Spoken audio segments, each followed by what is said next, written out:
Imagine fighting alongside someone you called a friend since childhood. Together, you overcome many adversaries, proving the naysayers wrong. However, that very friend, after gaining power and status, decides to betray you and banishes you from his circle when he thinks you are nothing but a burden to the group. How would you feel? Unless you have a heart made of ice glaciers from the North Pole, chances of your answer would be not good. That is exactly how Auron feels when his friend betrays him. This is the story of Auron, the adventurer who was betrayed by his friends. Before we get into the video, can you guys please subscribe? Anyway, without further ado, let's get into it. The anime opens inside a dark dungeon, where a lone adventurer is busy slaughtering horned bunnies that look like unicorns but behave more like nightmares. While the concept sounds ridiculous, it becomes immediately clear that these creatures are anything but cute. Auron cuts through several of them with practiced ease, quietly wondering how his sword skills have remained so sharp despite not fighting seriously for quite some time. The bunny massacre barely has time to settle before a group of goblins storms in, eager to volunteer themselves for defeat. Rather than relying solely on raw swordplay, Auron enhances himself with support magic, dramatically boosting his attack power. The effect allows him to tear through multiple goblins at once, proving that versatility can be just as lethal as specialization. Unfortunately, the magic lasts only 3 minutes, forcing Auron to recast it immediately once it wears off. Missing that window during an intense battle would be less oops and more fatal mistake.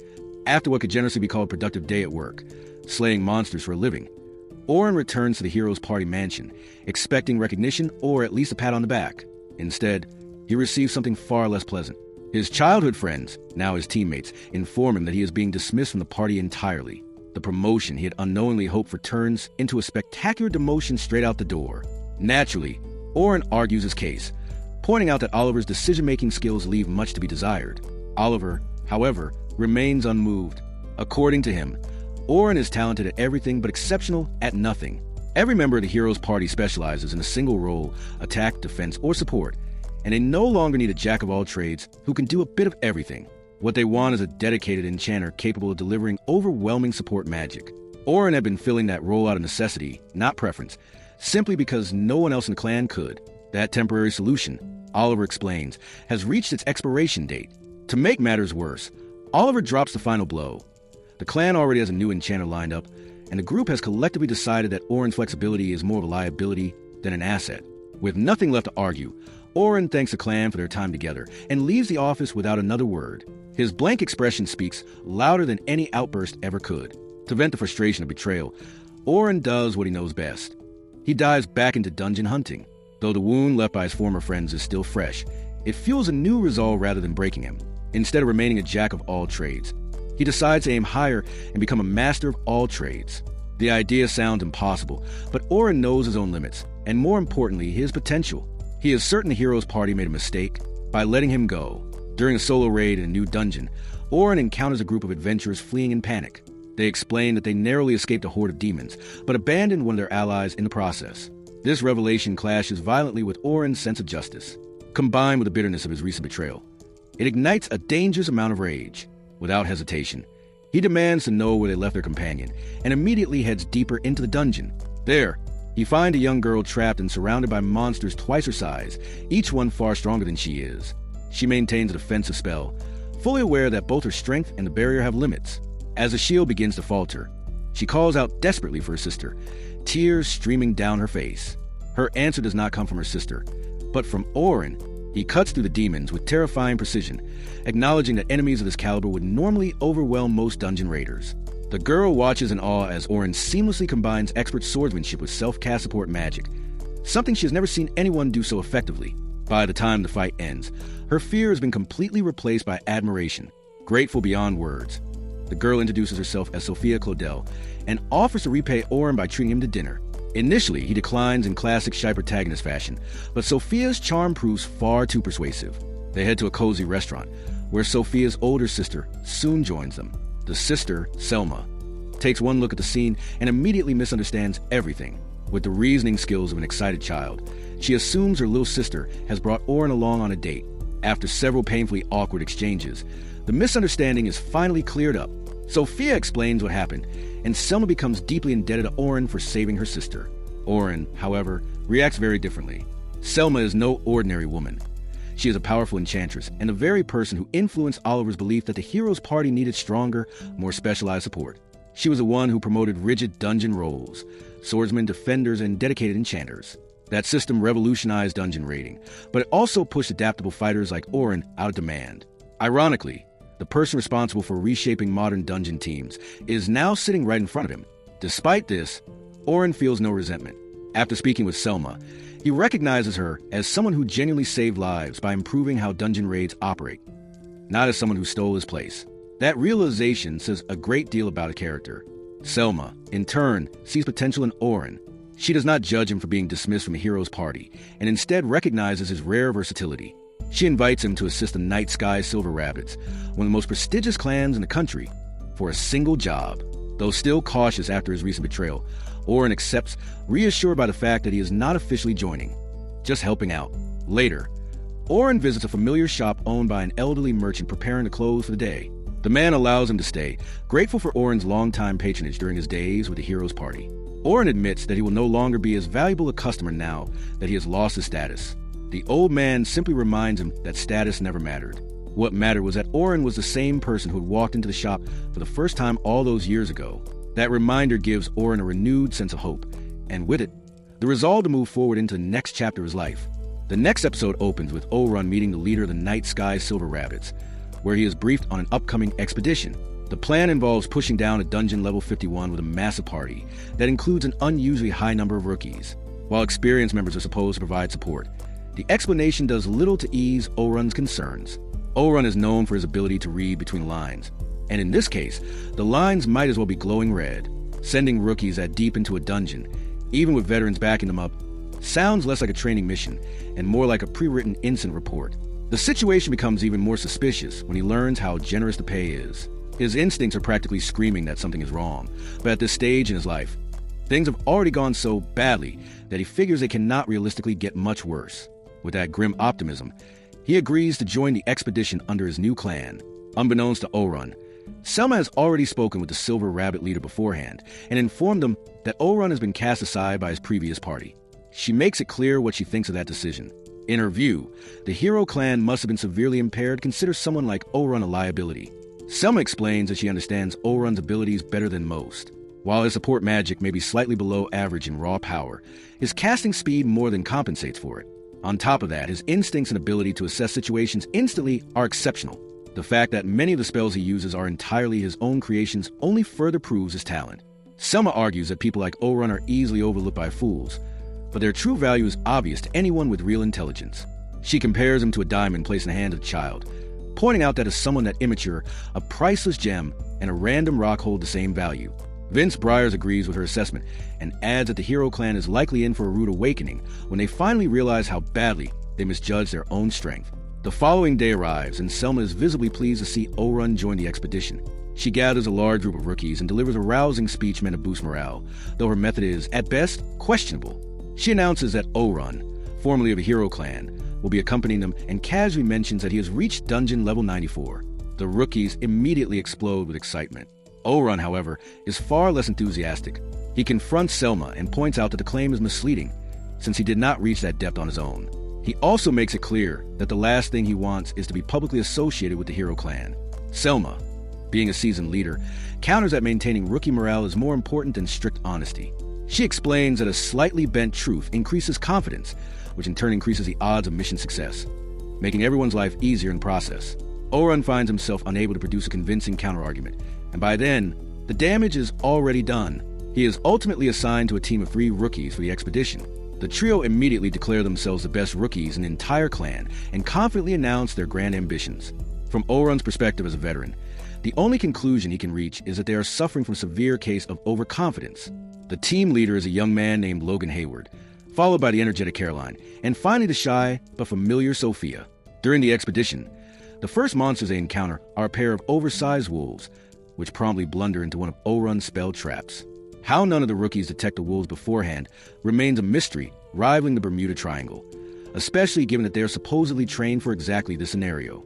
As they continue through the dungeon, the difficulty steadily increases, forcing the rookies to reveal their abilities. While all 3 prove capable, their flaws quickly become apparent.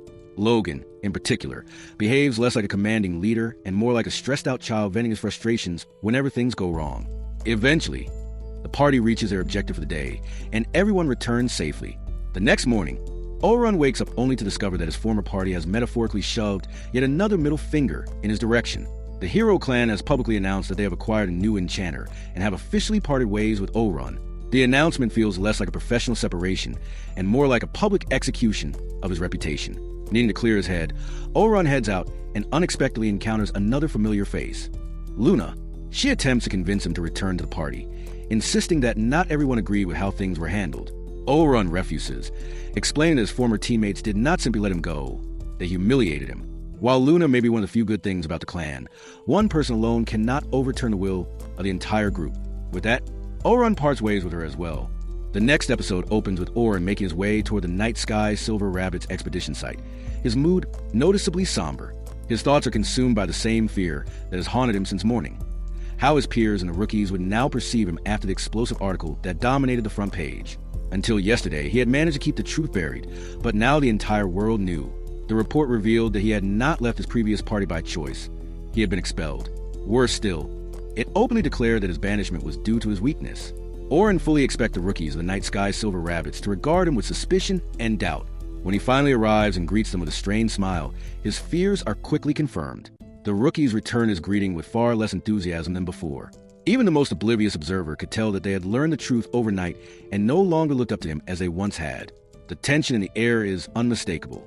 Though the rookies have lost faith in him, their respect for hierarchy keeps them from voicing their doubts openly. The atmosphere shifts when Selma arrives. Without hesitation, she offers a public apology to Oran. She explains that she had previously used his former party affiliation to bolster the rookie's morale, only for the news of his banishment to completely undermine that effort. Oran responds calmly, telling Selma to lift her head as she always does. He insists that she has nothing to apologize for. At that moment, one of the members of the Night Sky Silver Rabbit speaks up, pointing out that the reason behind Oran's expulsion is ultimately irrelevant. What truly matters, they argue, is that Oran has experienced reaching as deep as Dungeon Level 94. That alone makes him an invaluable asset. His record proves that he is more than capable of guiding a group of rookies safely to Level 51. These words gradually restore the shaken morale of both his peers and the rookies who have been quietly harboring doubts about his ability. Soon after, the group prepares to enter the dungeon. Oran is assigned to lead the same rookies he had been paired with the previous day. Before moving out, he breaks the ice by apologizing for not being honest about his expulsion from his former party. Caroline and Sophia respond with understanding, far more forgiving than Logan, the youngest among them. Logan bluntly asks whether the newspaper's claims are true. Oran admits that, unfortunately, most of what was written is accurate. He acknowledges that he was deemed too weak for his previous party, and does not deny it. Logan falls silent, inwardly scolding himself for his own naivete. Just a day ago, he had been eager and excited to be led by Oran. Now, he feels foolish for having admired him so readily. Sophia, however, reacts differently. Having once been saved by Oran, she openly dismisses the newspaper's account as a distortion of the truth. She states firmly that she has witnessed Oran's abilities firsthand and believes he is anything but weak. Her words strike a chord with him, restoring the confidence he needs. Reinvigorated, Oran takes charge, and with renewed resolve, he leads the team into the dungeon as they begin their exploration of the lower floors. With Oran's extensive experience guiding them and the natural talent of Logan, Sophia, and Caroline supporting him, the four advance through the dungeon with remarkable efficiency. Floor after floor falls behind them with little resistance, and before long they reach level 31. Oran, keenly aware of the rookie's strengths and limitations, recognizes that from this point onward the dangers will escalate. He assumes full responsibility for the group's safety and informs them that he will be issuing commands from now on, relieving Logan of his role as acting leader. Their first encounter with orcs at this depth proves more challenging than expected. As anticipated, Caroline charges forward to draw the enemy's attention. Oran immediately instructs Logan to reinforce her with enhancement magic, allowing her to perform her role as a defender more effectively. Logan is not particularly impressed by these tactics. To him, the orders seem obvious, something anyone could have come up with under the circumstances. He privately concludes that perhaps the legendary Oran is not as exceptional as his reputation suggests, and that his banishment from a hero's party may have been justified. That assumption, however, does not last long. Mid-battle, Logan notices that Sophia has stopped moving as decisively as she usually does. Drawing on his own intuition, he quickly connects her hesitation to the recent trauma she suffered when she nearly lost her life to orcs. For a brief moment, Logan wonders whether Oran will fail to notice and whether he himself will need to intervene. Instead, Oran does something entirely unexpected. Rather than strengthening an ally, Orin casts a debuff directly onto the orc before them, weakening its abilities. Logan has never witnessed such magic use so effortlessly. Before anyone can react, Orin moves calmly to Sophia's side and reassures her, reminding her that this time she is not alone. He tells her that her friends are fighting alongside her and that the orcs pose no real threat. Those words pull Sophia out of her frozen state. Regaining her composure, she launches her trump card, Fire Javelin, obliterating the orc in a single strike. Logan can only stare in stunned silence. With Orin's precise support magic, the remaining orcs fall with surprising ease, and the party continues deeper into the dungeon. Upon reaching floor 35, Logan experiences genuine fear for the first time when they encounter a death tarantula, a massive, spider-like monster. He knows all too well that neither he, Caroline, nor Sophia could defeat such a creature on their own. Even now, he remains skeptical of Orin's true ability. That skepticism fades quickly. Orin issues flawless commands, positioning Logan safely in the rear while instructing him to grant Caroline an agility buff to help her evade the spider's attacks. He then orders a magic enhancement for Sophia, allowing her to sever the monster's legs with Arrow Cutter. The rookies believe the battle is over, but Orin alone remains vigilant, anticipating the creature's resilience. He orders additional buffs for Caroline just moments before the tarantula ensnares her in its web. When Logan's strength enhancement proves insufficient to free her, Orin intervenes directly, casting a rare sharpness enchantment on Caroline's blade. The enhanced weapon allows her to escape, and under Orin's continued direction, Sophia finishes the fight by crushing the monster with a massive rock spell. With the death tarantula defeated, the expedition for the day comes to an end. Later, the three rookies gather to discuss Orin's performance, their admiration unmistakable. They marvel at the sharpness enchantment he used, an advanced buff that enhances the weapon itself rather than the wielder, a technique rarely seen even among skilled enchanters. Logan also notes how astonishing Orin's debuff magic was, remarking that such spells are exceedingly rare and that even Selma uses them sparingly. Yet Orin cast them without effort. Sophia adds that when Orin once rescued her, his swordsmanship was just as impressive, proving that his talents extend far beyond support magic alone. By the end of their conversation, Logan's doubts about Orin have completely vanished. Elsewhere, Orin shares dinner with several members of the Night Sky Silver Rabbits. As they talk, he reveals his true ambition, to become a swordsman who can wield magic independently. He explains that in his previous team, the lack of a dedicated enchanter forced him into the role for the sake of his comrades. Now, he dreams of becoming a self-sufficient magic swordsman capable of exploring the lower levels alone. He also recounts the story of his grandfather, a legendary swordsman who once slew a monstrous creature single-handedly with nothing but a blade. His new companions listen in awe, holding Orin in the highest regard. Meanwhile, Caroline and Sophia bathe together, reflecting on the fact that the following day will mark the final stage of the expedition and their inevitable separation from Orin. Caroline suggests that Sophia try to convince him to stay. With the right words, she believes there may still be hope for Orin to become the newest and most valuable member of the Night Sky Silver Rabbits. The fourth episode opens with Orin making his way toward the southern dungeon site to begin the expedition with the Night Sky Silver Rabbits. This marks his final day with the party, as his contract with them was limited to just 3 days. As he arrives, he reunites with the 3 disciples who have accompanied him for the past 2 days, and who will remain at his side for this last mission as well. All 3 appear energetic and eager, brimming with confidence as they prepare to challenge the dungeon's lower floors. Their enthusiasm clearly stems from their absolute trust in Orin's abilities. Caroline openly remarks that the 3 of them would like to receive a gift if they successfully clear the lower floors by the end of the day. Sophia, however, has only one wish in mind. More than any material reward, she wants Orin to become a permanent member of the Night Sky Silver Rabbits. Before she can gather the courage to express her feelings, Selma calls out to Orin from a distance. He steps away at once, apologizing for the abrupt interruption and explaining that he must respond, as Selma would not call him without a good reason. As he heads toward her, Orin overhears a group of rookie adventurers whispering that the hero's party will also be raiding the dungeon today, accompanied by their new enchanter.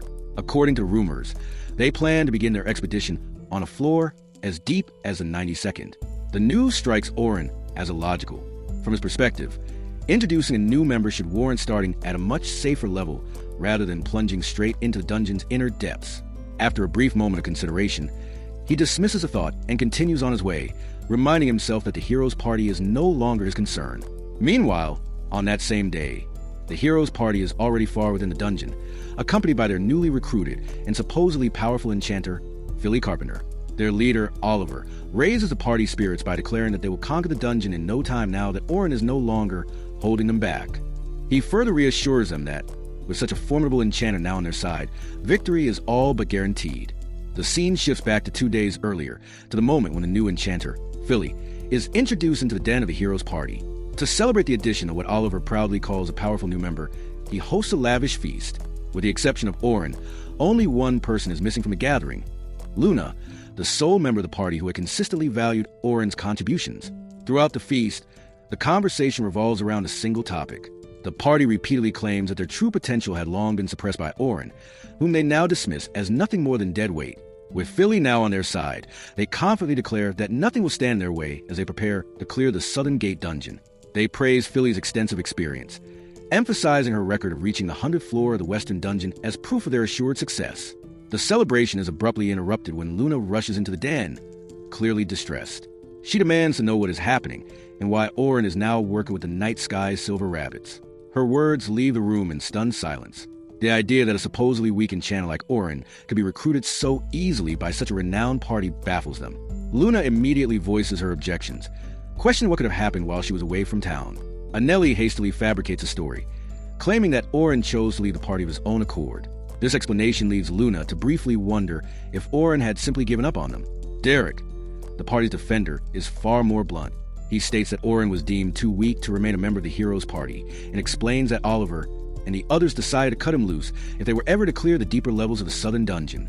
With everyone present, Oliver seizes the opportunity to reveal his plan. Now that they have a new enchanter, he intends to begin their next expedition on the 92nd floor to test their teamwork. Luna strongly objects, stating that she has no desire to die and that starting at such a deep level is reckless. Despite her protests, Oliver eventually persuades her to go along with the plan. The scene then returns to present, where the hero's party is locked in combat with a massive, elephant-like monster deep within the dungeon. Oliver blocks one of its attacks and charges forward with all his strength, only to find that his blow has almost no effect. Confused, he wonders why his body feels so weak. When the enchantment buff provided by Philly fades, his limbs grow unbearably heavy, leaving him barely able to stand. This is an entirely new and unsettling experience for him. Oliver demands an explanation from Philly, asking why her buffs keep wearing off and leaving them weaker instead of stronger. Philly struggles to answer and admits that she has not yet figured out how the party fights as a unit. Oliver finds this unacceptable, as he is unaccustomed to such performance from an enchanter. He recalls how Orin had always been quick to read his allies' attack patterns and devise precise countermeasures without being asked. Meanwhile, Derek blocks another incoming strike, only for the blow to be deflected toward Anelli.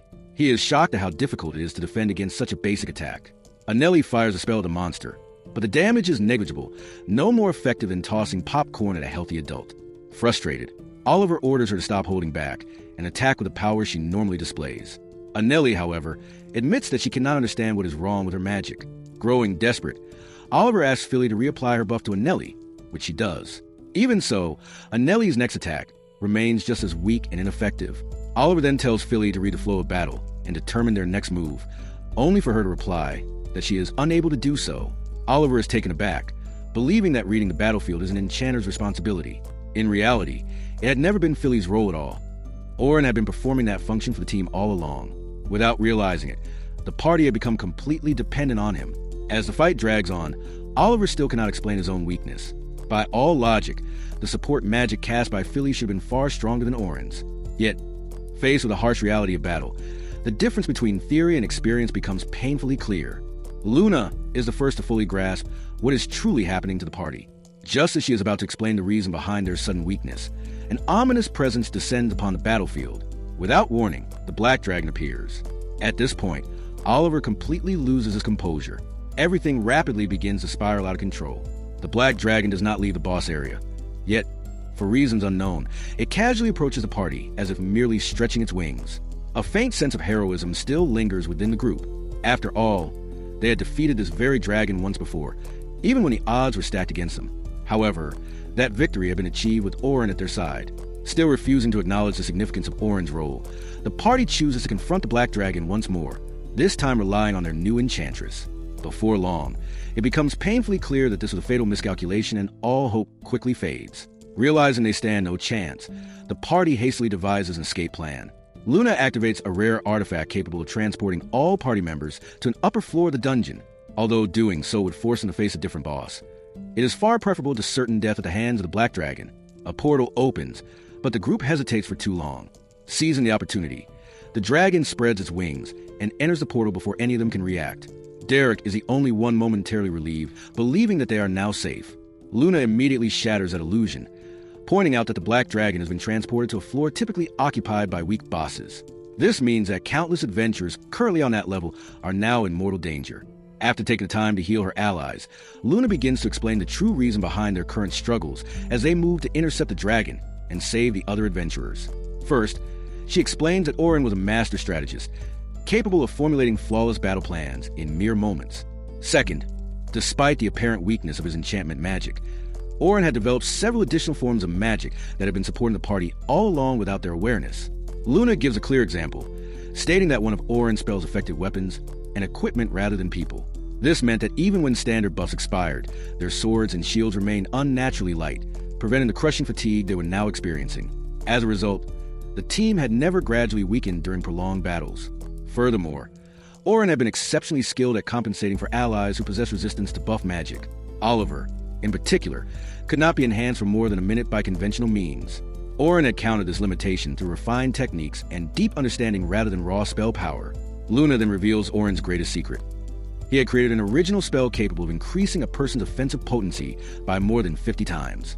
The revelation leaves the entire party in disbelief. Such magic was unheard of. She explains that Auron had been applying the spell during Oliver's and Anelli's strongest attacks, which was why their blows had once seemed overwhelmingly powerful. Oliver had believed those feats were achieved through his own strength, merely supported by Auron's standard buffs. The truth, however, is far more sobering. Auron himself had been the true source of their power all along. As the party advances to rescue the other adventurers, Oliver is weighed down by guilt for the chaos he has caused. Even so, his pride still overpowers his reason. He refuses to accept that Auron had been the foundation of their success from the very beginning. Instead, he silently vows to defeat the Black Dragon on his own, determined to prove that he does not need Auron's help, no matter the cost. The 5th episode opens with Auron briefing the rookies assigned to him on the objective of the day's dungeon hunt. He explains that their goal is to advance steadily until they reach level 51, at which point they are to end the run. Once they reach that level, they will activate their magic teleportation crystals and return safely outside the dungeon. Auron delivers these instructions with unwavering confidence, projecting the image of a leader capable of handling anything the dungeon might throw at them. Beneath a composed exterior, however, his resolve is not entirely steady. Auron is fully aware of his own abilities, and is certain that facing level 51 demons will pose little challenge. Commanding the rookies and coordinating their movements should not be a problem either, as they are all capable in their own right. Yet, despite every logical factor pointing toward a successful outcome, he cannot shake the lingering sense that something will go wrong. It feels as though the dungeon itself is exuding an ominous presence, one that only he seems able to perceive. He is pulled back to reality when Caroline asks what she can do to improve as a warrior inside the dungeon.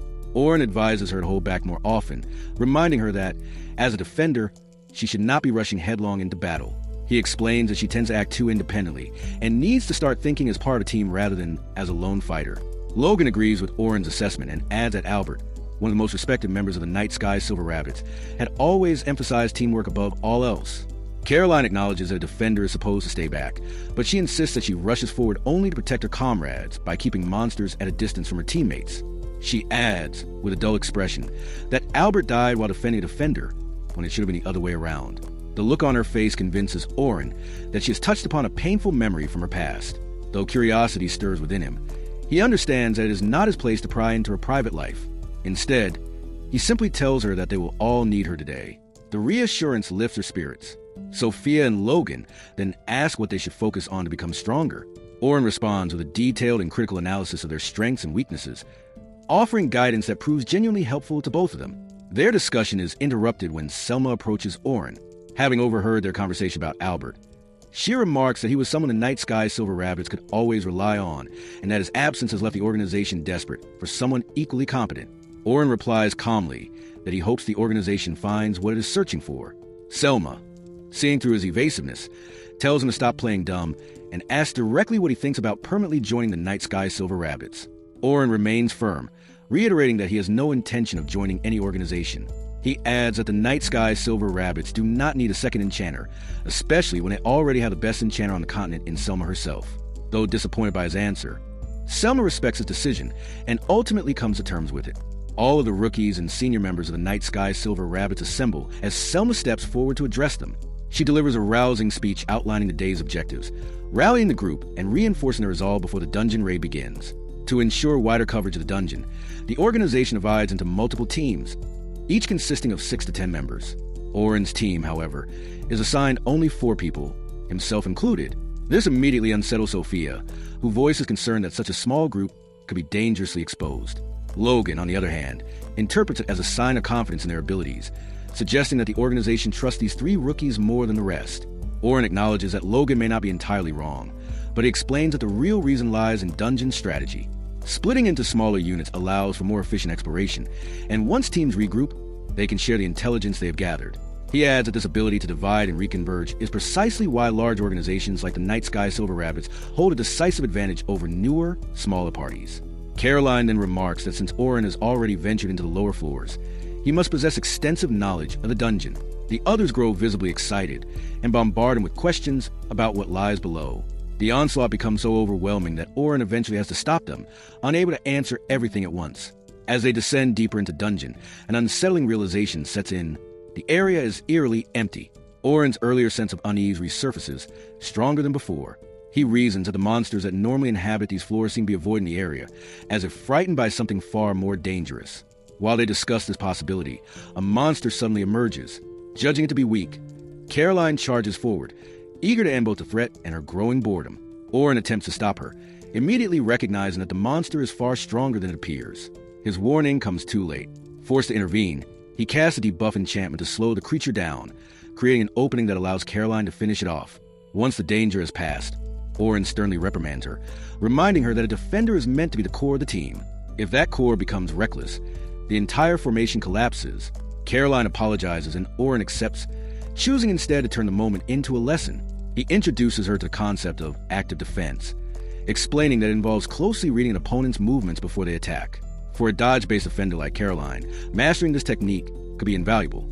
Logan is clearly impressed and immediately asks if Oren can offer him advice as well. Elsewhere, the hero's party arrives at the guild where all major dungeon raiding organizations are registered. Luna declares that they must meet the guild master at once, insisting that his current engagements are irrelevant. When they finally stand before him, Oliver is too ashamed to speak, burdened by guilt over his failure. Luna takes responsibility for explaining the situation, admitting that their mistake allowed the Black Dragon, normally confined to floor 92, to roam the upper levels of the dungeon.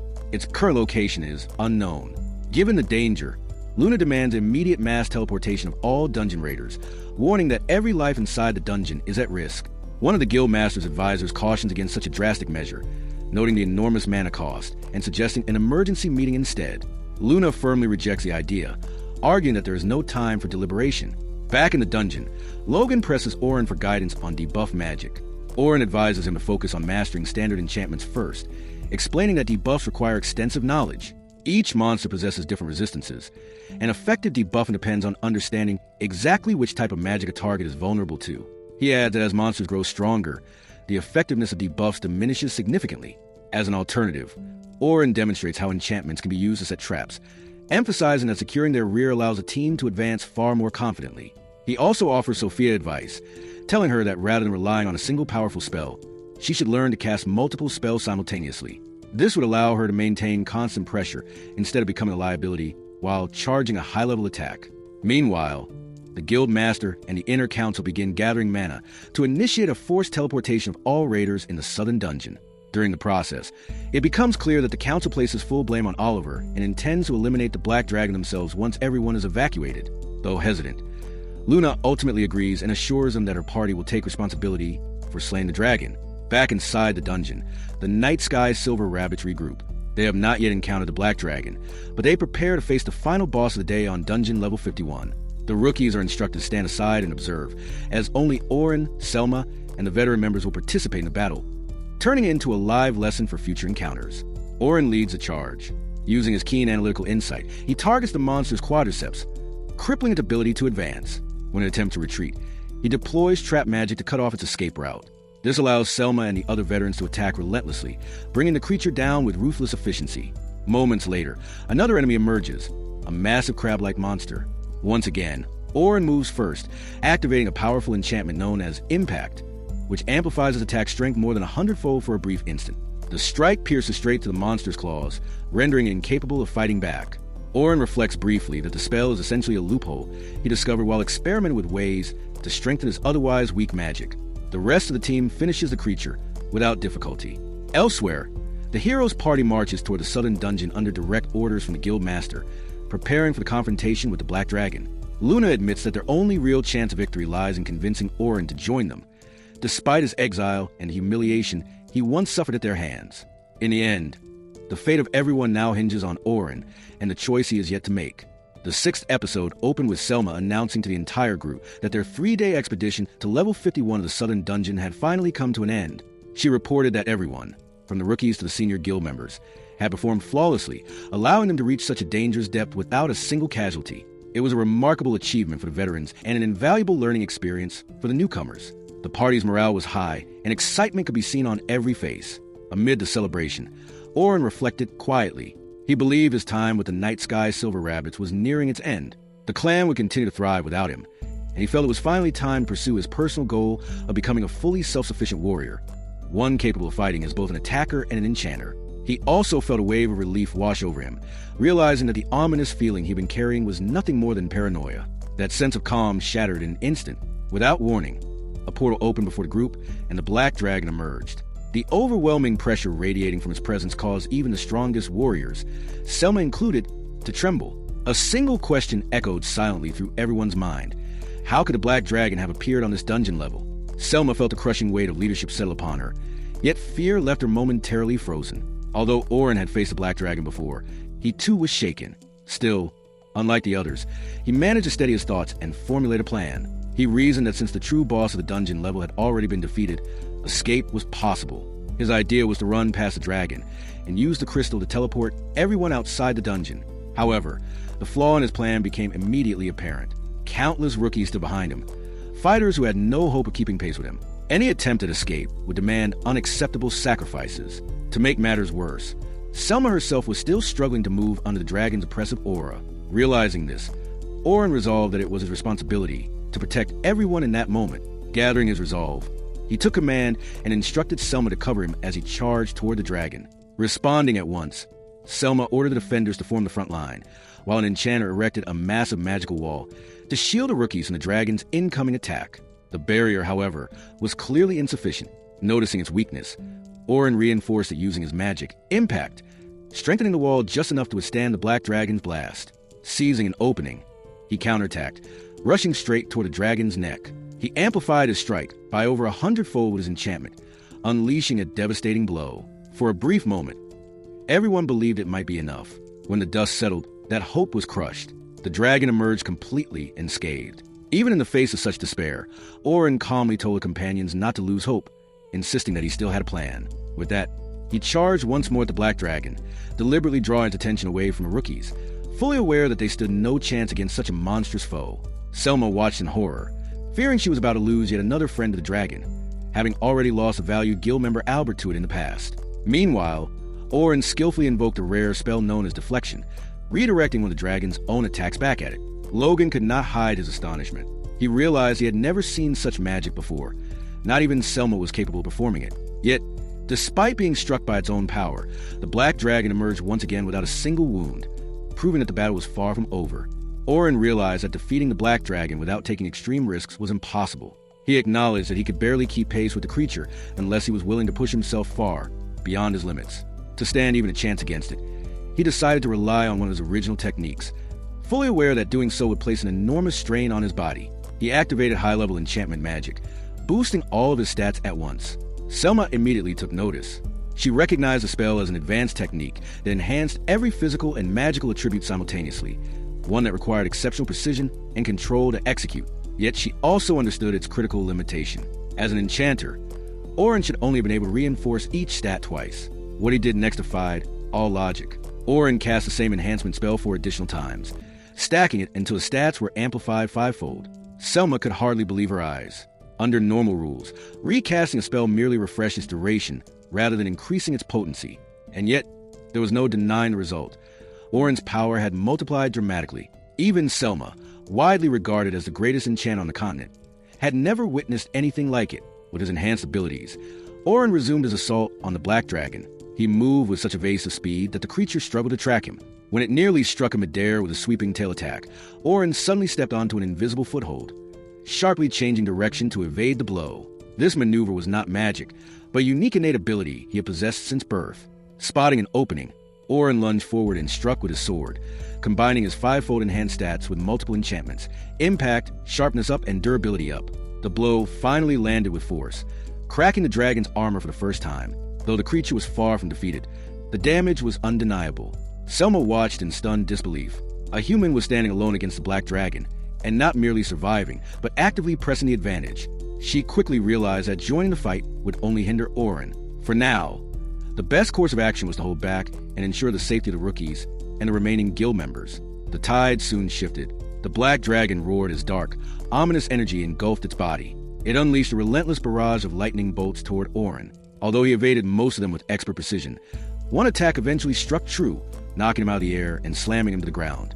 As the battle reached its peak, the scene shifted to Orin's past. He remembered a time when Oliver had still been his childhood friend, back when the two of them ran freely and trained together without a care in the world.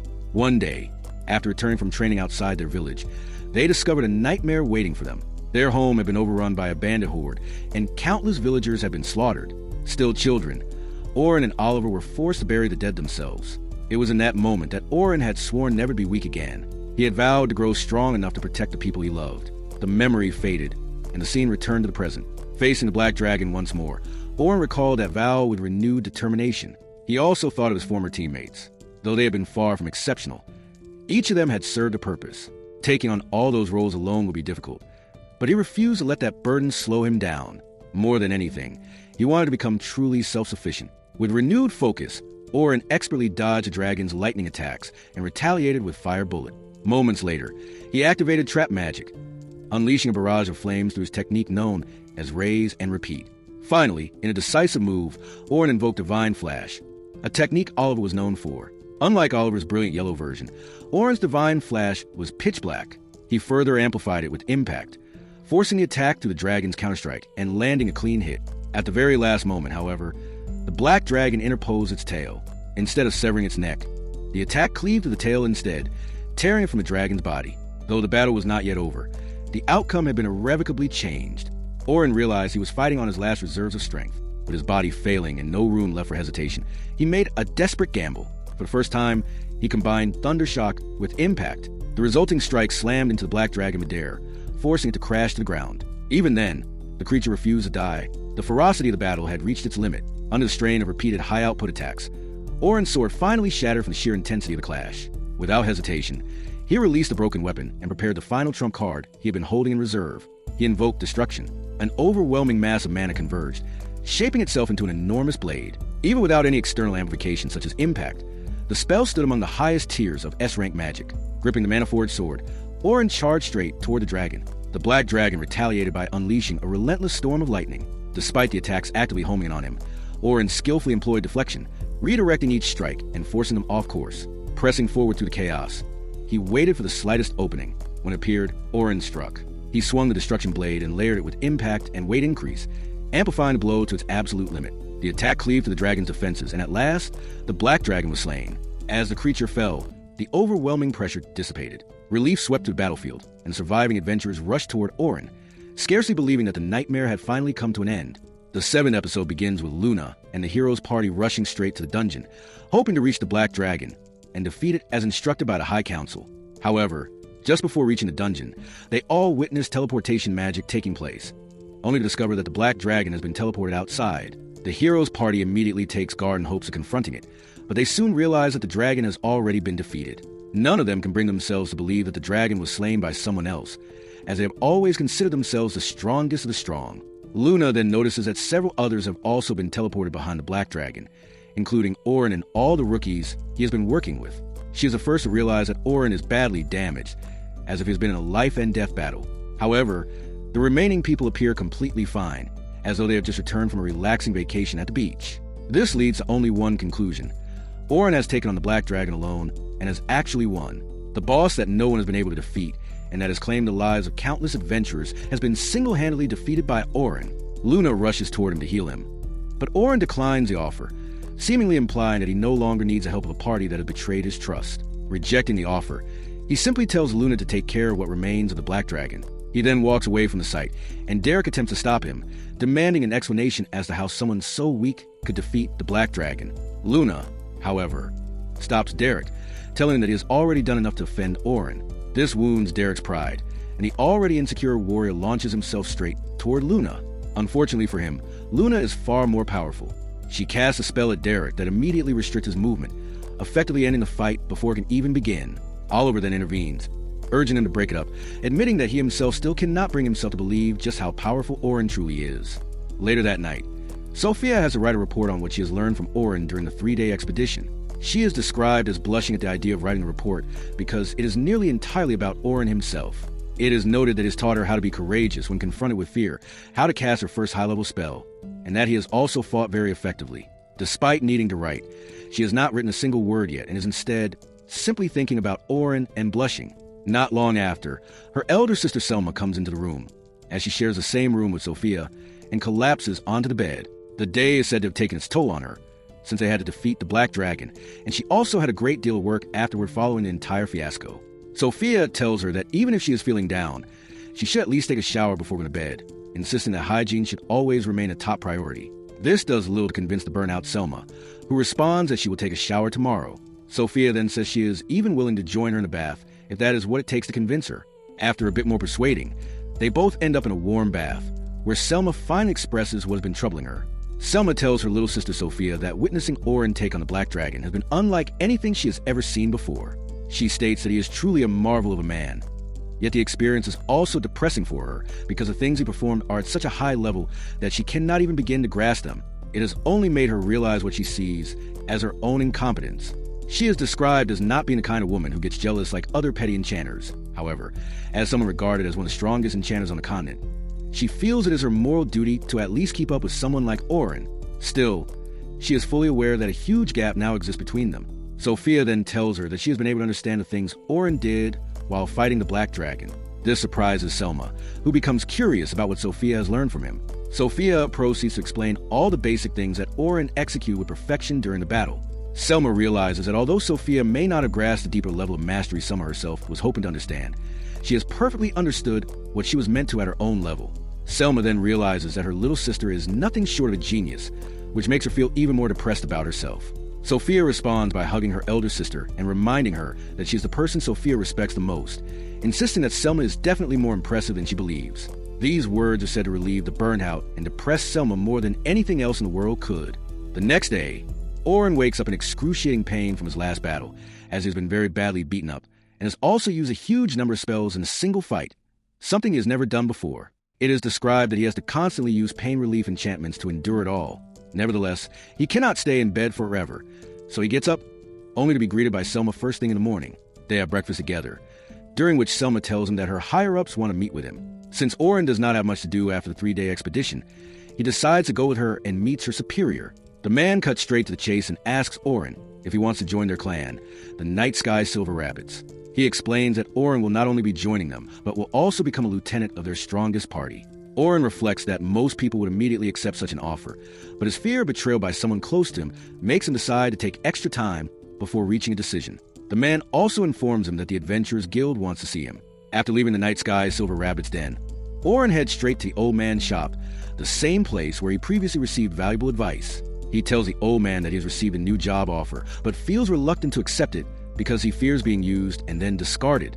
The old man advises him that it is natural to be afraid, and that using harsh terms like used will only further hinder his decision-making. He explains that heartbreaks are part of personal growth, and that if Auron allows fear to dictate his decisions, he will never truly evolve. This advice is said to kindle a new sense of clarity within Auron, making him more certain about what he wants. Later, he goes to the Adventurers Guild as requested, only to find that, along with the High Council, the Heroes Party is also present. The leader of the Adventurers Guild states that, according to what is heard, the Black Dragon was slain entirely by Auron alone, without anyone else's help. However, the Heroes Party disputes this statement. Despite having caused trouble earlier, they claim that they had already weakened the Black Dragon in their prior fight, which supposedly allowed Auron to land a final blow. Auron does not even bother responding to what he considers absurd claims. Instead, he makes it clear that what he truly cannot tolerate is what he sees as Oliver's utter carelessness as a leader. He points out that after hiring a new recruit, they went straight to dungeon level 92, where the Black Dragon resides. Oliver counters by arguing that they had a much stronger enchanter with them, and that an enchanter's role is simply to stay back and provide buffs to the team. Orin disagrees and states in front of everyone that an enchanter must constantly track how long each buff lasts on every individual while also reading the flow of battle. He questions how such responsibilities could possibly be considered easy. This only angers Oliver further, as he realizes that he isn't wrong, but finds himself unable to admit it, since doing so would result in even greater humiliation in front of the council. Meanwhile, Logan, Sophia, and Caroline find Selma and ask her where Orin lives. It is explained that they want to convince him to join the Night Sky Silver Rabbits, as they have learned a lot from him during the 3-day expedition. They believe that if Orin becomes a permanent member of their clan, he will likely teach them even more things. They are described as being very excited at the thought of seeing Orin every day. Selma does not reveal Orin's home address, but she tells him that he is currently at the Adventurers Guild, and that, if they are fast enough, they might catch him before he leaves. The three of them rush off with childlike enthusiasm, and Selma cannot help but smile as she watches him run after Orin. Meanwhile, Orin has finally left the guild and is about to head home. He notices the three of them running toward him and immediately runs in the opposite direction. Eventually, he loses them and finds himself once again at the old man's shop. The old man asks Orin why he is so eager to avoid them, knowing that they seem to genuinely look up to him as a mentor. Orin explains that he has decided he does not want to join any party for the time being, and that he knows those three want him to join the Night Sky Silver Rabbits. The old man offers further wisdom, suggesting that although Orin may be afraid, what he truly wants is a place where he belongs. This gives Orin some clarity, though he still remains uncertain about his decision. Later that night, he meets Sophia, who talks with him about the beauty of the moon before finally addressing the real issue and asking him to join her clan. In response, Orin asks a single question: what the Night Sky Silver Rabbits mean to her. She replies that they are the reason she can smile every day, explaining that the clan is more than just an organization to her. It is a place where she belongs. This answer resonates with Orin in exactly the right way, and for the first time he begins to see a clan as a potential home rather than merely another guild. The next day, he goes to the Night Sky Silver Rabbits headquarters and makes it clear that he will be joining them. Selma enters a room and gives Orin his new uniform. He is then described as ready to embark on a new journey with stronger resolve than ever before, alongside new friends whom he believes will stand by his side no matter what. The 8th episode begins with a distant memory of Orin, where he is sparring with Oliver. They are merely kids who have barely reached puberty, while several hooded men stand around them judging the match. After a tough brawl, Oliver eventually comes out on top, and Orin falls to the ground, gracefully accepting his loss. The onlookers judge Oliver as the one most likely to rise and fulfill their dreams, though they also recognize the potential Orin possesses as well. Oliver, however, clearly sees through what he considers Orin's act. He tells Orin to get up and fight, seriously for once. Orin acts oblivious, claiming he has no idea what Oliver is talking about. It is recalled that when they first started out, Orin was undoubtedly the stronger one, but over time things have changed and Oliver now stands on top. Oliver is far too perceptive to accept this explanation, and he leaves while remarking that one day Orin will have to take him seriously. Orin remains lying there, completely satisfied with the result, until a mysterious girl suddenly appears and startles him. She is Shaun, one of his friends. Orin thinks he has made himself look rather lame in front of her after losing to Oliver, but Shaun disagrees and insists that he looks spectacular. Orin then reveals that he once felt intense pressure from society to live up to expectations when he was considered the best swordsman, but he believes that burden now rests on Oliver. As Oliver's best friend, he promises to help him endure that weight no matter what. Shaun eventually leaves, telling him she hopes to walk by his side once she achieves a mysterious goal, the details of which remain undisclosed for now.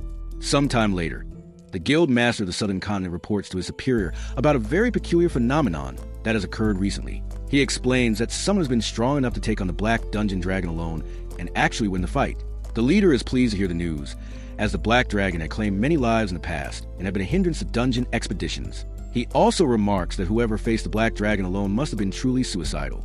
The leader guesses that it might have been Oliver who took it down, but the Guild Master corrects him, explaining that it was actually Orin who claimed the dragon's prize head. This news shakes the leader, and he wonders to himself whether the real Orin might be back. He asks the Guild Master if Orin has been acting strangely recently. However, he is reassured that Orin is simply another adventurer trying to make a living. This reassurance calms the leader, and he reflects that Orin must have found another way to deal with the situation. He instructs the Guild Master to keep an eye on Orin and report back if anything suspicious is detected. At this point, it becomes obvious that Orin has a mysterious history with this person, though what it might be remains anyone's guess for now. Meanwhile, 4 adventurers work together in the eastern part of the continent, eliminating people who threaten them. One of the members is revealed to be Shaun herself. After defeating all the enemies, they reflect on how remarkable it is that 5 of the strongest fighters have been working together to take them on. Xiao immediately senses the presence of another hidden person nearby and calls him out. The person reveals himself and tells her that she remains as sharp as ever. The man turns out to be a messenger, explaining that someone in the southern end of the continent has taken down the Black Dragon entirely on his own. This surprises Xiao, as it suggests that someone of comparable caliber to her exists in this world. The messenger also carries troubling news, stating that this man may have already joined the church. Members of Xiao's group conclude that if this new person truly is as strong as reported, they would prefer him on their side. However, if it proves true that he's already joined the church, they believe they will have no choice but to kill him. Xiao decides to head south to meet this mysterious man. On her way, she reflects that if he truly has joined the church, the South may fall as easily as the West did to the tyranny of the church. During her journey, Xiao thinks back to her childhood friend Oren, the man with whom she once shared a dream and hoped to walk alongside for the rest of her life. Her feelings for him remain unchanged even after all these years. However, she recalls receiving a letter one day confirming the death of her beloved Oren, and since that day she has vowed to bring down the church once and for all, no matter the cost. Unbeknownst to her, Oren is alive and well, though his condition remains surrounded by layers of mystery that are yet to be unraveled. Meanwhile, Oren is having a meeting with all the higher-ups of the Night Sky Silver Rabbits. The leader of the den takes his time introducing Oren as the newest member of the Night Sky Silver Rabbits. He not only introduces him, but also compliments his achievements and reminds everyone that this is the very person who recently defeated the Black Dragon that all the hunters have been struggling with. The leader then proposes that Oren be promoted straight to the rank of lieutenant, considering he has already defeated the Black Dragon.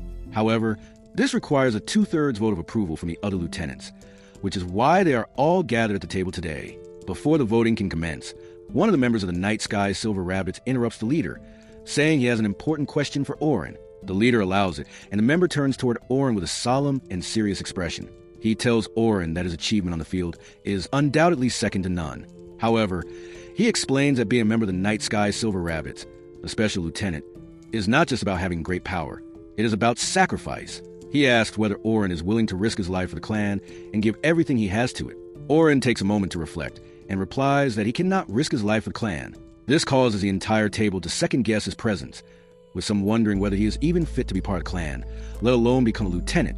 Oren then clarifies that he has no intention of sacrificing himself for the clan as an institution.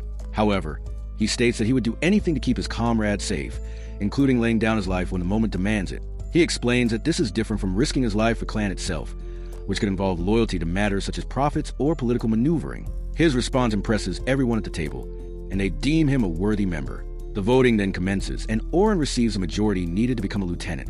He then takes a stroll with Selma, who is guiding Oren to the room of Unit 1, where he will be assigned. Selma tells him that he gave everyone a shock at the meeting, as they had almost begun to second-guess Oren's character for a moment. Oren apologizes and admits that this is simply who he is as a person, and that he cannot help it. On their way, Oren and Selma are stopped by Estella, who works in the Adventure Management Division. She requests Oren's help in managing their new party at the den, since he has proven himself capable as a teacher during the 3-day expedition. Naturally, Oren worries that this activity might hinder his efficiency with Unit 1. However, Selma reassures him that he will not have to dedicate as much effort to his official unit as he did with the hero's party.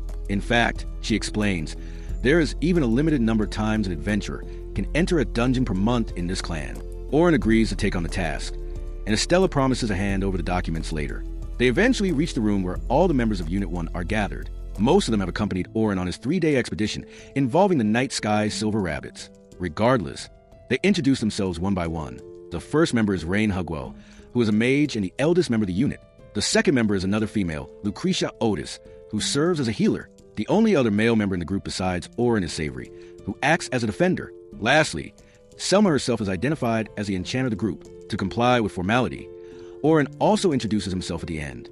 After the introductions conclude, Savory becomes the first to ask Oren how he defeats the Black Dragon.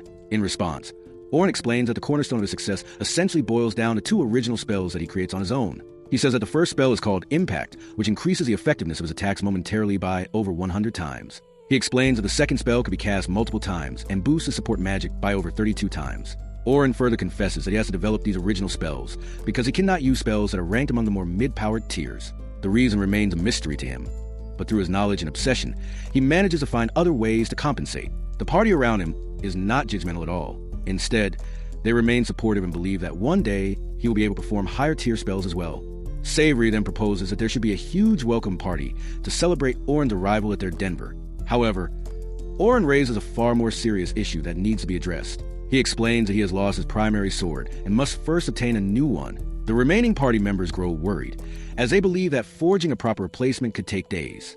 Auron, however, remains calm and states that he's been using a regular sword from a normal store up until this point, and that he plans to continue doing so. This proposal shakes the very core of the remaining members, and they find themselves questioning Auron's sanity for choosing such a low-quality sword for daily dungeon use. As a result, they all head to a very well-known blacksmith so that Auron's first high-quality sword can be forged. The blacksmith informs them that he is missing many of the required ingredients. In response, Auron presents all the items he has collected as trophies from killing a large number of dungeon bosses and tells the blacksmith to use them to craft his new sword. The 9th episode begins with Auron attending a meeting at his newly joined ground from the Night Sky Silver Rapids. It is clarified that this is not just any ordinary party at the Den. It is in fact the strongest party within the Night Sky Silver Rapids. Even before the meeting begins, Auron is described as feeling grateful to be seated at the table with them. He understands that they expect great things from him, as he is the one who took down the Black Dragon and is nicknamed the Black Dragon Slayer. He intends to live up to those expectations. He reflects that every choice in life seems to lead to some form of regret, and that in order to gain one thing, something else must be sacrificed. However, for the first time, he does not feel that he has made a mistake by coming to this party. Selma begins the meeting by briefing everyone on their mission for the day, which is to collect noxious sheep pelts from the southern dungeon. It is explained that this task is the reason the strongest party of the Den has been hired. The pelts can only be recovered from the 86th floor of the dungeon, although it is one of the lower floors and home to stronger foes. It is also a level that everyone at the table can handle with ease. For that reason, it is considered the perfect ground for developing their teamwork. They eventually reach the floor, which in particular resembles a picnic spot more than a dungeon. The sky is described as blue, the grass is green, and the air is fresh. However, it is emphasized that this is still the 86th floor of the dungeon. Selma explains that while some of the lower floors are indeed pleasant, that does not change the fact that this level is home to one of the most dangerous demons the dungeon has to offer. Selma then announces everyone's role. She assigns with the responsibility of luring the enemies toward himself as a defender, with Rain backing him up. Although Lucre is a healer, she is permitted to join the battle of her own accord, but she must always remain ready to heal at any moment. Lastly, Auron is designated as the prime attacker. After making these assignments, Selma realizes that Auron previously took on the Black Dragon alone. Even when she attempted to assist him, he refused her help. Remembering his lone wolf nature, she tells him that he may work solo if he wishes.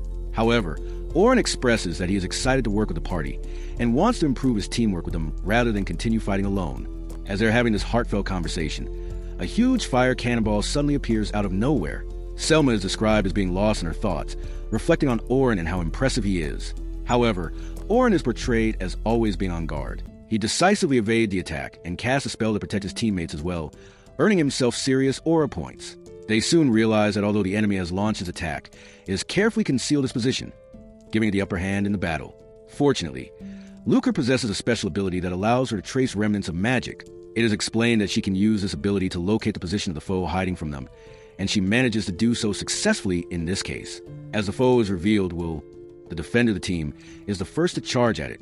He successfully captures the monster's attention, which gives Rain an opening to cast one of her spells. Of course, that spell is enhanced by Selma, who serves as the enchanter of the group. The monster is easily dealt with, and the party does not even require Auron's assistance. This leads Auron to assess that the entire party is highly capable. Will is able not only to block incoming attacks, but also to absorb them, making him an effective defender. It is also noted that the weapon he wields requires a high level of skill to use effectively. Rain is capable of casting high-level spells that most others cannot, and what makes her even more formidable is the speed at which she executes them. Lucre's special magic allows her to locate any nearby monster, which is particularly effective on the lower levels where detection is the greatest challenge for any party. Her powers essentially render the party ambush-proof. All of these abilities are effectively utilized under Selma's leadership. Their conversation is interrupted once again when two more dinosaur-like monsters appear in front of them. Selma considers this a perfect opportunity to eliminate them while incorporating Auron into the team's coordination. While everyone focuses on the two foes ahead, Auron senses something suspicious behind them. He casts stone magic and launches it behind the party, seemingly into thin air. To everyone's surprise, the attack strikes a camouflaged hidden turtle. The party is left astonished by Auron's awareness of the entire battlefield. However, there is little time to praise Auron, as they soon find themselves surrounded. Selma immediately takes charge of the situation and begins issuing orders. Oren instantly realizes that she is someone a party member can trust as a leader, while continues his role of distracting the two dragon-like monsters in front of him, eventually creating an opening for Oren to unleash his attack magic coupled with impact. The combined strike eliminates them instantly. Meanwhile, the hiding turtle is dealt with by Rain and Lucre. Rain casts her spell Mjolnir, whereas Lucre, despite being a healer, uses her powerful spell known as Ice Javelin from her arsenal. The combination of these two attacks lands a devastating blow on the unfortunate turtle, destroying it instantly. After this intense battle, they continue their expedition, and it begins to feel less like a mission and more like a friendly walk in the park due to the pleasant scenery. Eventually, Selma addresses the elephant in the room and asks Oren whether this party is ready to take on dungeon level 92. Oren understands that the party wishes to slay a black dragon more than anything. Now that he has seen them fight firsthand, they seek a review of their team from the Dragon Slayer himself. Surprisingly, Oren gives a very positive response. According to him, the team is fully capable of taking on dungeon level 92 on their own. His words bring huge smiles to everyone's faces, and their morale rises higher than ever. By the end of the day, they complete their mission and manage to capture 9 noxious sheep pelts. Satisfied with the results, they soon head back. To celebrate Oren's first mission with the party, the entire team decides to go to a bar. Oren openly states in front of everyone that he is happier than ever to be working with them, and that they have given him a place where he belongs once again. However, Selma believes that the team should be the one thanking Oren for joining them and demonstrating how a black dragon can be slain. She recognizes that his power is a valuable asset to the team. Lucre begins to cry during her conversation with Oren, explaining that she had been worried he might be the stoic, lone wolf type who would not get along with anyone. Instead, she discovers that he is quite soft-hearted and someone she can speak with normally. Her concern seems reasonable, considering that Oren is the only person in existence who has taken down a black dragon on his own. Their conversation continues, and before long Selma becomes drunk. In her drunken state, she unleashes a barrage of flirtatious comments directed at Oren, and he cannot help but feel attracted to her. She begins leaning toward him, exposing her chest, which has a lethal enchanting effect on him that even a dragon slayer like himself struggles to resist. Overwhelmed, Oren pleads for help from the other party members, but they are far too busy enjoying his predicament. To make matters worse or better, depending on perspective, Rain also joins on the teasing and leans toward Oren. Just as it seems he might be completely overwhelmed by feminine charm, Oren uses enchantment magic to put both of them to sleep. Meanwhile, the innocent Sophia is at home, wondering why her sister has not yet returned, since she usually arrives on time and is strict about the rules. Oren comes knocking at the door, and the shy Sophia, who is clearly interested in him, wonders what she should do, feeling embarrassed about opening it. She eventually gathers the courage to open the door and finds Oren standing there with her sister on his back. Instead of worrying about her sister's condition, Sophia jumps to conclusions and assumes that their relationship may have become romantic in nature. It is explained that her jealousy leads her to this conclusion without any proper deduction, as she is also interested in Oren, and apparently the concept of a legal age of consent has not yet been discovered in this world. In the end, Oren leaves Selma there and heads back to his own home. Selma is left feeling embarrassed in front of her little sister, as she has always held herself to a higher standard. She apologizes sincerely for her mistake and lack of discipline, recognizing the kind of person she needs to be for Sophia to look up to her. Sophia, being the kind angel she is, forgives her elder sister quite easily. Selma then goes to take a shower. During it, she reflects on how Sophia could have easily misunderstood her relationship with Oren. She realizes that she needs to be more careful from now on and that she should support Sophia's first love, which happens to be Oren. Selma is already aware of Sophia's interest in him, and she considers that such a large age gap may not be a significant issue in this world. However, as she thinks more deeply, Selma also reflects on how she herself has begun to develop feelings for Oren. At first, she is reluctant to accept those emotions, but she soon comes to realize that it might be love after all. It is difficult for her to comprehend, as it is the first time she has begun to feel this way about a man. This may also explain why she's been so nervous ever since Oren joined the team, something her teammates have already begun to notice. The lingering question remains what she will choose to do from this moment onward, now that she is fully aware of her feelings. The 10th episode begins with Oren being at home, with a lit lamp on his study desk, as he reviews the files of 3 students he will be taking in at the Night Sky Silver Rabbits. The 3 are Logan, Caroline, and Sophia. He soon realizes that all of them come from deeply tragic pasts, especially Caroline. This is said to explain their motivation to find a home in a world as grim as the Adventurers Guild. In many ways, the 3 are said to be cut from the same cloth. The next morning, Oren and Selma meet the head of the management department, so that Oren can receive guidance on how to mentor his 3 new students. The head's desk is said to be messy as usual, though he insists that it is actually far less messy than usual. Oren is told that he may guide the 3 students however he sees fit, as the guild does not impose instructions on someone as competent as him. Selma suggests that Oren should at least be given a goal to keep in mind, since regardless of how capable an adventurer he is, it remains his first attempt at mentorship. The head of management then states that Oren is responsible for preparing the 3 students to face a mid-level dungeon on their own within 6 months. The goal is acknowledged as extreme, yet it is believed that the 3 are talented enough to possibly achieve it under Oren's instruction. Shortly after, Oren moves to meet his new students, but Selma stops him from behind. She says she wishes to speak to him about the file he has likely read regarding Sophia. Oren admits that he is surprised to learn that they are not real sisters. Selma then explains the full story. Sophia's biological mother is said to have been a servant in Selma's household who died giving birth to her. Although the household takes Sophia in, she is treated more as an outcast than a daughter. Selma explains that when she chooses to leave the house, she feels that abandoning Sophia there would be too cruel. She ultimately arranges for Sophia to join the same guild as her, the Night Sky Silver Rabbits. Oren thanks her for her honesty and proceeds to the room where his 3 new students are waiting, all of whom are eager to learn from him. At the table, Oren outlines 2 essential principles. First, he states that during battles against demons, they must constantly strategize.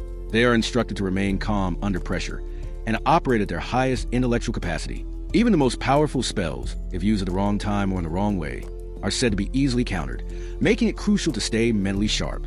Second, he emphasizes that they must learn to think independently. While protocol and authority are important, there will be times when superiors must be questioned. He stresses that all 3 must become cunning. After the discussion, Oren asks about their motives for becoming adventurers. Sophia replies that she looks up to her sister and wants the freedom to decide her own path, just as Selma does, which is why she follows her there. Logan explains that he comes from a poor village and aims to earn enough to support his family and community. Caroline's response is said to be the most heart-wrenching.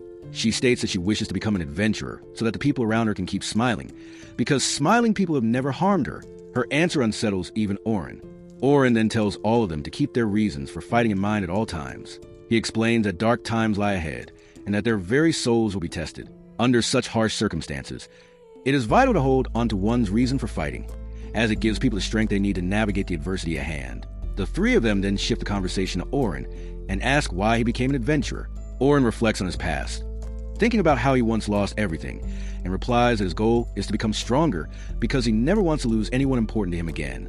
He states that when a person is weak, they cannot protect the ones they love, and that is why he aims to become as strong as possible. The 3 are fascinated by his reason to keep fighting. Oren then shifts the topic to Caroline's name. He explains that her name is too long to say in emergency circumstances, so it would be best for her to choose a nickname that can be spoken quickly during high-stress scenarios. Caroline asks Oren to pick a name for her, and without hesitation, he begins calling her Carol. She instantly falls in love with her new name. Logan and Sophia feel left out and request nicknames for themselves as well, so Oren gives Logan the nickname Log, and Sophia the nickname Sophie. Both of them are deeply touched to receive new nicknames from their mentor, and Oren finds it odd that such a trivial thing affects them so deeply. It reflects how greatly the 3 of them admire him. The 4 of them then go dungeon hunting, and Oren observes their performance. He watches Carol fight, while thinking that defenders are meant to act as bait and lure enemies toward themselves, whereas attackers are meant to eliminate enemies from shadows. However, he notices that her natural fighting style is less defensive and more reckless, as she barges into enemies without concern for herself. As he is thinking this, he sees an enemy get behind Carol, so he intervenes by using his spell, Reflective Wall.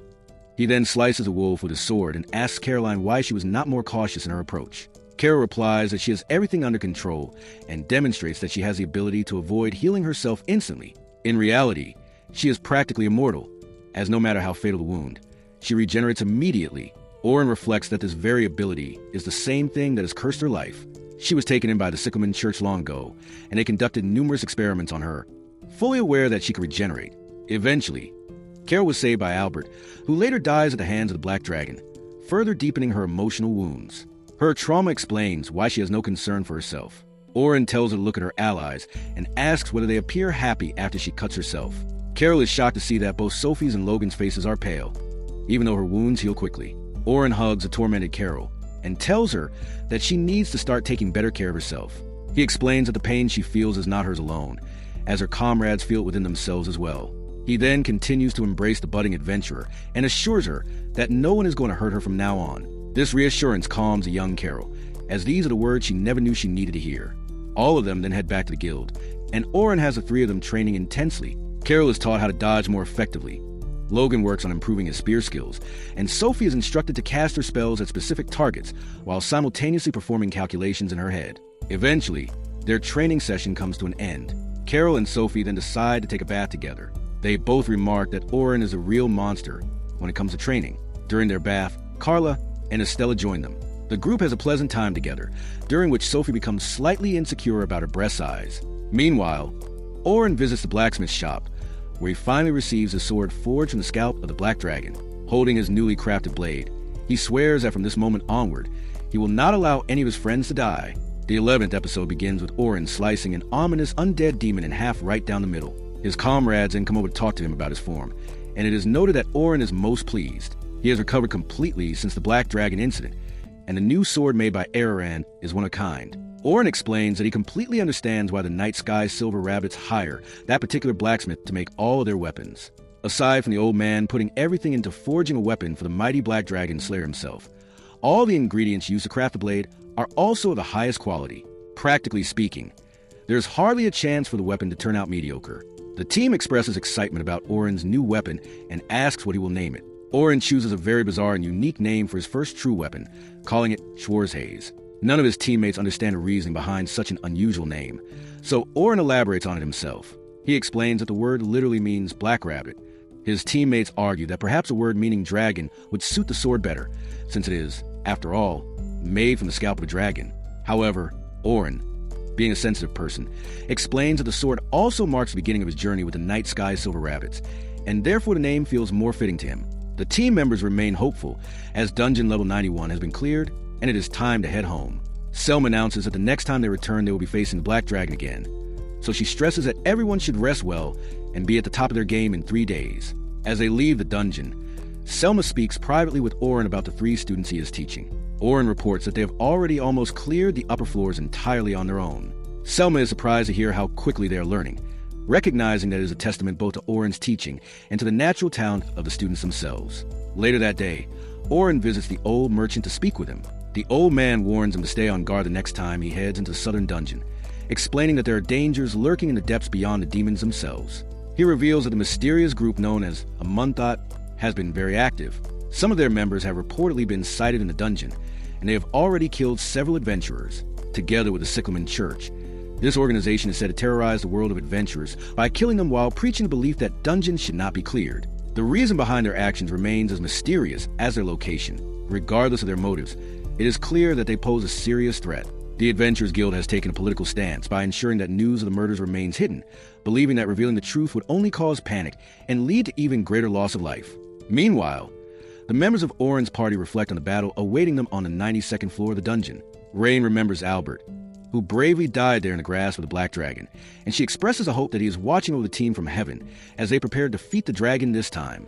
Will sharpens his blades while thinking about Albert, who lost his life even though he believes that he himself should have died as a defender. This time, he vows to set things right. Lucretia resolves that she will not allow anyone else to die from now on. At the same time, Selma gazes at the beautiful moon, contemplating the adversity that awaits them. Sophia approaches her after noticing the distress hidden behind her calm expression. She tells Selma that it is acceptable to fear the Black Dragon and confesses that she does not want her sister to face such terror. However, Sophia also acknowledges that Selma will never stop moving forward. The 2 strong sisters share a small but beautiful moment of vulnerability, and Sophia ultimately wishes her sister luck in a dungeon. Meanwhile, on the following day, Logan, Sophia, and Carol attempt a level 29 dungeon entirely on their own, demonstrating how much they have grown in such a short time. Orin accompanies them, but does not intervene. It is explained that he acts only as a safety net, ready to step in if his skills are ever needed. However, the 3 rookies prove to be formidable enough for the level of threat the floor presents. As a result, they prepare to move into the middle floors on their own for the first time. The 3 rookies return to the Night Sky Silver Rabbits headquarters and have their request approved to hunt in the middle dungeons on their own. However, Unit 2 will observe them to take a look at their skill set and put a halt to their progress if they feel the rookies' abilities are not up to the required standard. The rookies are scheduled to take on the middle dungeon 2 days from now. Unfortunately, that same day is when Orin must face the Black Dragon with his current party from the Night Sky Silver Rabbits. Orin proposes that it might be a good idea to delay the hunt against the Black Dragon. However, Sophia interrupts him, explaining that delaying it would not be a good idea at all. She points out that every member of Oren's party, along with Selma, needs closure by defeating the Black Dragon themselves, especially after losing one of their closest allies, Albert, to that ruthless creature. The three rookies conclude that they are capable of handling the 30th floor of the dungeon on their own and assure Oren that he does not need to worry about them. Oren agrees to let them go alone, acknowledging that every bird must leave the nest eventually. However, he sets one condition. They must show him their game plan for taking on the 30th floor. The rookies submit their strategy, and Oren carefully examines its pros and cons. He concludes that their plan is well thought out, and that they will be fine as long as they stick to it. At the same time, he points out that they might not always be able to follow the plan perfectly in practice, so they must remain clever and adapt whenever the situation demands it. Before the mission, Oren gives each of them a necklace as a good luck charm for their first mission without his presence. The rookies cherish their master's heartfelt gift. Eventually, the day arrives when Oren and his party prepare to descend to level 92, while the rookies head toward level 30. On their way, the rookies encounter several goblins. Carol takes the lead, as she usually does, distracting the goblins and giving Logan and Sophia enough time to cast their magic and quickly deal with their enemies. Logan casts Rock Needle, while Sophia uses Arrow Needle to strike down the foes. The instructor observing them begins to wonder whether they are truly rookies at all, noticing how well they work together under pressure and how calm they remain during the fight. At the same time, Oren's party confronts the Black Dragon, facing it head-on with courage and determination. Selma provides support by casting 2 enchantment boosts, Vanguard Up and Rear Guard Up. Meanwhile, Oren casts his own buff 4 times to exponentially increase his stats. Meanwhile, the rookies arrive at the boss chamber on level 30 and are surprised to discover another party already there. Logan approaches them and introduces himself as a member of the Night Sky Silver Rabbits. Unbeknownst to him, this introduction seals their fate. One of the girls confirms that this is indeed the organization where the Dragon Slayer, Oren, works. Another member uses a mind-reading spell and gathers all the information he needs about Oren. He concludes that kidnapping the rookies will be the fastest way to lure Oren and gain an audience with the Dragon Slayer himself. Back on the deeper floor, Oren and his party are locked in a fierce battle against the Black Dragon, a fight the team has been preparing for an entire year. Meanwhile, Carol attempts to stand against a mysterious group, but is instantly overwhelmed, crashing into an invisible wall before she can even understand what has struck her. At that exact moment, the necklace Oren is wearing suddenly begins to glow. He immediately realizes that the rookies are in danger. This realization forces him to push the battle against the Black Dragon to end as quickly as possible. However, the fight turns far more difficult than expected when the Black Dragon does the unthinkable and heals all the damage inflicted upon it, bringing the battle right back to square one. The 12th episode begins with Logan and Sophia taking on a mysterious group that has attacked them. Carol's already taken a huge hit and is probably unconscious. Sophia is visibly distressed and is having a hard time coping with the stressful situation. Logan senses this and tells her that everything is going to be fine. Since Carol can heal herself, she will be alright, and they just have to focus on surviving and getting out of there for the time being. Logan then uses his magic to give both of their stats a strong boost, and Sophia uses a powerful spell known as Thunder Arrow. The spell is powerful enough to impress Giba, but not enough to damage him, as he blocks the attack with relative ease.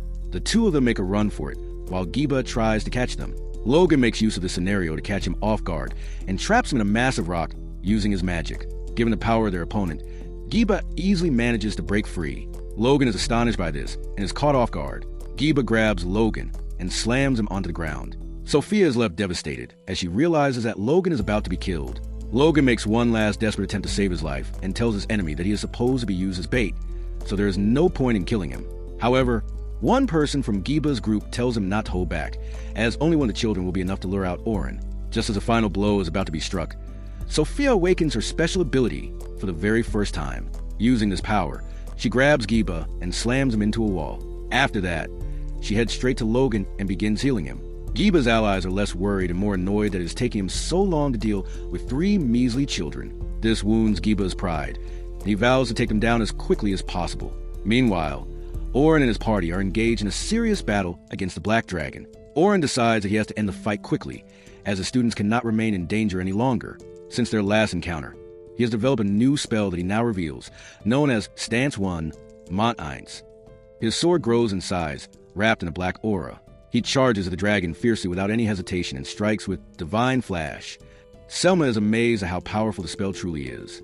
However, it proves ineffective, as the dragon can regenerate itself. Oren realizes that the only way to defeat it is to use an attack powerful enough to take it down in a single blow. Anything less would allow the dragon to heal after the damage is dealt. He manages to find an opening behind the dragon, and then uses a more powerful version of his new technique, known as stands for Montvir. His sword takes the form of a spear as he charges toward the behemoth without any fear and strikes it down in one decisive blow. Selma loses consciousness, relieved that the battle is finally over. Meanwhile, Logan and Sophia find themselves at their limit, with no hope of survival. In a final desperate attempt to stay alive, Sophia calls out to Orin for help. To her pleasant surprise, her call is answered as powerful attacks suddenly appear out of nowhere and blast Giba into a wall. The attack came from Orin, who stand before the desperate rookies as a ray of hope for their survival. The innocent Sophia begins to break into tears, and the first thing Orin does is run toward her and give her a much-needed hug. He uses a spell that allows him to gather the unconscious bodies of Logan and Carol close to him. After securing his students, he gets up and confronts the members of Amuntith. He is extremely angry and tells them to their faces that a fate worse than death awaits them for threatening his students. The members of Amuntith do not flinch at the threat, even though Giba has already been taken down, since it is still 3 against 1 and the odds are against Orin. The fight begins, and the first thing Orin does is cast a spell known as Wait Up. This makes the bodies of his enemies so heavy that they are unable to get up. The only person fast enough to evade the attack is Shaun. Now the playing field is even, as it becomes 1 against 1. Confident after thinning their numbers, Orin charges straight at Shaun, hoping for a swift victory. He is taken aback when she blocks his attack with ease despite her small frame. It becomes clear that she is stronger than the remaining members Orin had taken down so easily. Shaun says that it is surprising how he manages to take out 3 of her allies so quickly and adds that it would be a waste to kill someone like him, but it is necessary for their goals. She pushes Orin back with an S-rank spell known as Blizzard, and then casts lightning magic from above his head, but Orin manages to block it using his own spells. Orin is shaken by how skilled Shaun is, as she casts magic so quickly that it seems as though she is skipping the usual steps required to perform spells. Orin acknowledges that his opponent is strong and believes her talents are wasted on Amuntith. Shaun tells him that something has fallen into the wrong hands, leaving her with no choice but to kill him. She also says that people like him are the reason the world is moving closer to its end. Orin fails to grasp what she is trying to convey, and Shaun eventually decides that this is not the time for such a conversation. She casts multiple spells known as Explode. Orin attempts to evade them, but is unable to avoid all of them, and several strikes land on him. Shaun believes that she has won, but as the dust settles, she sees Orin standing with a shield, unfazed by her relentless attacks. She cannot believe that he has managed to transform his sword into a shield. Orin then catches Shaun off guard and uses a spell known as Stance Zero, Mont Null. The shield transforms into a dark whip that lashes out and grabs Shaun aggressively, causing her to cover her face to fall back. After her face is revealed, Shaun realizes that the man before her might be the Orin from her childhood based on the kind of magic he uses. It takes some time, but she becomes confident that this truly is the same Orin. For the longest time, she had believed that he died long ago, yet now he stands before her in the flesh. However, Orin has no recollection of Shaun at all. He feels that her face is familiar, but cannot bring himself to remember her properly. Shaun has a hunch about what is going on, but she does not pursue the matter further. Instead, she tells him that she will no longer interfere with the Southern Dungeon Raiders if he lets her allies go, and that they can go their separate ways for the time being. Orin does not fully understand the situation, but he knows that continuing to fight this woman could be dangerous for both him and his students. He accepts the temporary arrangement, and Amuntith goes their separate way. The members of the Night Sky Silver Rabbit share a moment of relief together and celebrate simply staying alive. Later, Shaun stands alone at a cliff, thinking about how Orin can still be alive after all this time, and yet have no memory of his past. She becomes convinced that there is only one person behind this, and vows to make that person suffer so much that they would regret ever being born. Meanwhile, Oliver trains relentlessly. With his pride deeply wounded, he is determined to catch up to Orin and promises himself that he will do whatever it takes, even if it means eventually defeating him. Philly approaches him, offering words of encouragement after a brief exchange. Elsewhere in his room, the one-eyed Grandmaster reflects on how strong Orin has become despite all the restrictions placed on him. He finds it ironic that Orin now serves as an adventurer under his command. He considers that if Orin behaves and uses the power he has left in service to him, he might even forgive him for what he has done.